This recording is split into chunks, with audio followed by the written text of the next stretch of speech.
Hello दोस्तों। कैसे हो आप सब लोग और कैसे चल रही है आप सबकी तैयारियां। उम्मीद करता हूँ सब कुछ बेहतरीन होगा और आपकी तैयारी भी उससे भी ज़्यादा बेहतरीन होगी। आपका स्वागत करता हूँ अपने यूट्यूब के परिवार ओनली आर्मी स्टडी, जहाँ अपन करते हैं आर्मी के लिए कुछ महत्वपूर्ण सवाल। अगर आप भी आर्मी की तैयारी कर रहे हैं और आप इस चैनल पर नए हैं तो ज़रूर जुड़िएगा और क्लास को ज़्यादा से ज़्यादा शेयर कीजिएगा। जहाँ अपन आज करेंगे सामान्य ज्ञान और सामान्य विज्ञान के टॉप 30 मिक्स क्वेश्चन करेंगे और अपनी तैयारी को आजमाएंगे कि अपने कितने सवाल सही होते हैं। चलिए शुरू करते हैं क्लास। क्वेश्चन नंबर 1 है, निम्न में से किसे भारत का तोता कहा जाता है? भारत का तोता किस व्यक्ति को कहते हैं? ए हुसैन शाह, बी खुसरो अमीर खुसरो, सी बीरबल या फिर डी नानक। क्या होगा इसका राइट आंसर? ऑप्शन बी अमीर खुसरो। इनकी आवाज़ बहुत ही सुरीली थी, इस वजह से इन्हें भारत का तोता कहा जाता है। क्वेश्चन नंबर 2 है, सिंधु घाटी सभ्यता का प्रमुख बंदरगाह कौन सा था? सिंधु घाटी सभ्यता का प्रमुख बंदरगाह। ए रोपड़, बी मोहनजोदड़ो, सी कालीबंगा, डी लोथल। आंसर होगा डी लोथल, जो कि गुजरात में स्थित है। क्वेश्चन नंबर 3 है, दीपिका कर्माकर किस खेल से संबंधित है? ए टेनिस, बी बैडमिंटन, सी कुश्ती या फिर gymnastic. Option de Gymnastique. Question number 4 है, बुल फाइटिंग किस देश का राष्ट्रीय खेल है? जल्दी से आंसर बताइए। बुल फाइटिंग किस देश का राष्ट्रीय खेल है?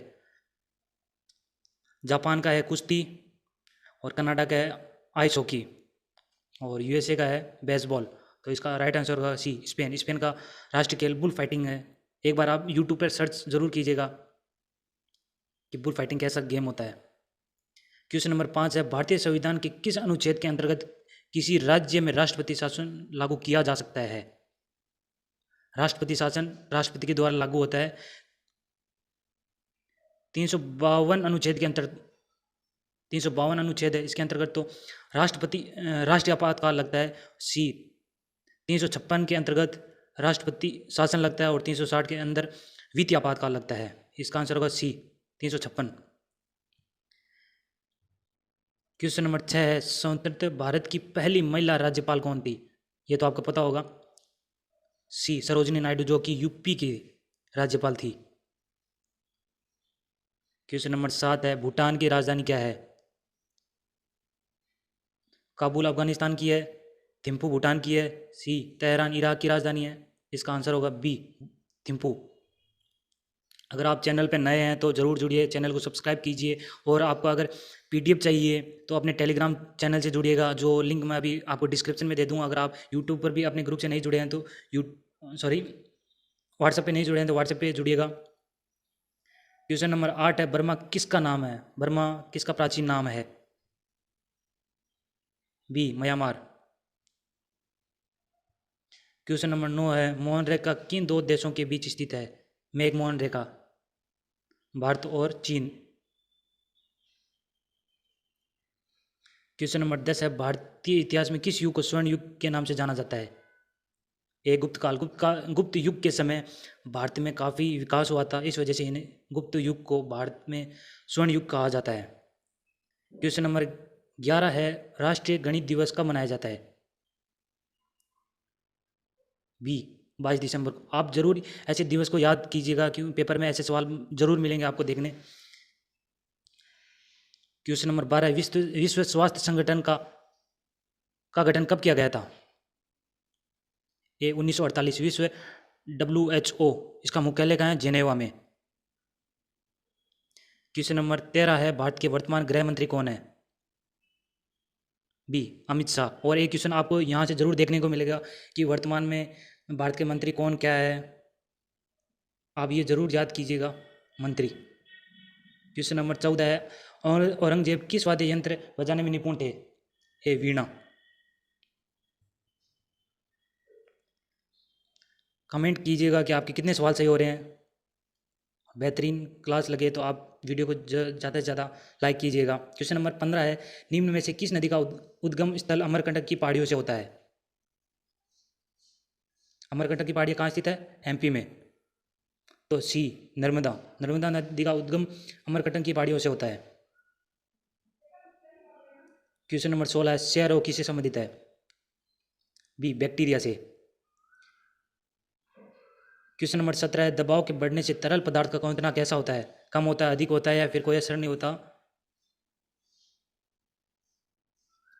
क्या होगा? बी, अधिक हो जाता है। क्वेश्चन नंबर 18 है, परमाणु का रासायनिक गुण किस पर निर्भर करता है? ए, संयोजकता पर, बी, परमाणु क्रमांक पर, फिर सी, परमाणु भार या सम न्यूट्रॉनिक पर। बी, परमाणु क्रमांक पर रासायनिक गुण निर्भर करता है। अगला क्वेश्चन है, क्वेश्चन नंबर 19, गोबर गैस के मुख्य रूप में कौन सी गैस विद्यमान होती है? मतलब सबसे ज़्यादा कौन सी गैस पाई जाती है इसमें? D, methane.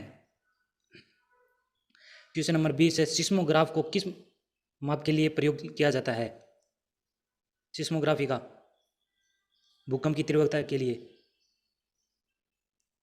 पानी की गहराई के लिए फेदोमीटर,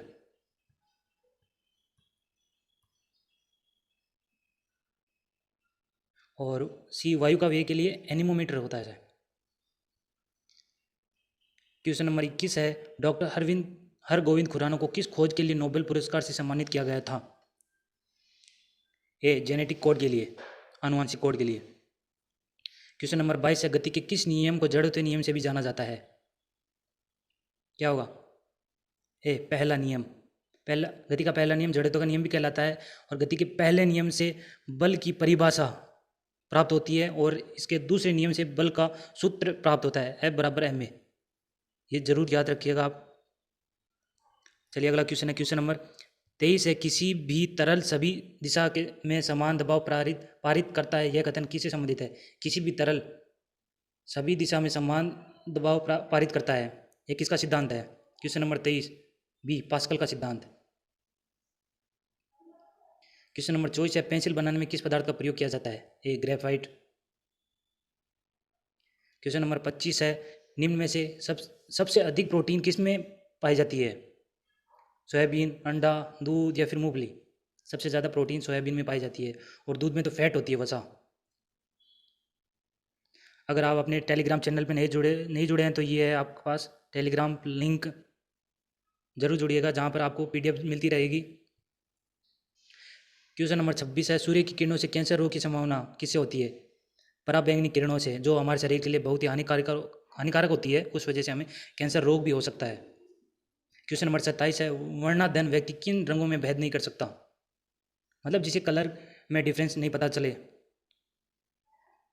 सी, लाल और हरे में उसे बिल्कुल भी पता नहीं चलता कौन सा कलर क्या है।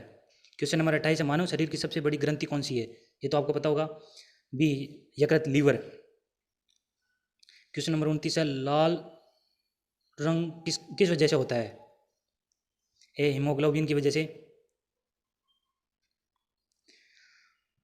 आज अपनी क्लास का लास्ट सवाल है, जीवाणु की खोज किस वैज्ञानिक ने की थी? जीवाणु की खोज किस वैज्ञानिक ने की थी? ए, इवानोवस्की, बी, ल्यूएनहॉक, सी, थियोप्रेटर, या फिर डी, अरस्तु? इसमें क्या आंसर होगा? इस क्वेश्चन का जवाब आप कमेंट करके ज़रूर बताइएगा कि इसका सवाल क्या होगा, और मैं ज़रूर देखूंगा कि आप किसका सवाल ये सही होता है। अब उम्मीद हो सकती है आपका एग्ज़ाम अप्रैल में 24 तारीख को हो, तो आपके पास समय बहुत ही कम है। आपको अब ज़्यादा से ज़्यादा टेस्ट सीरीज देनी है। अब रिवीजन इन्हीं से हो सकता है, आपको इन्हीं से ज़्यादा फ़ायदा होगा। एक बार आप ज़रूर आजमाइएगा। ज़्यादा से ज़्यादा आप टेस्ट सीरीज दीजिएगा। धन्यवाद।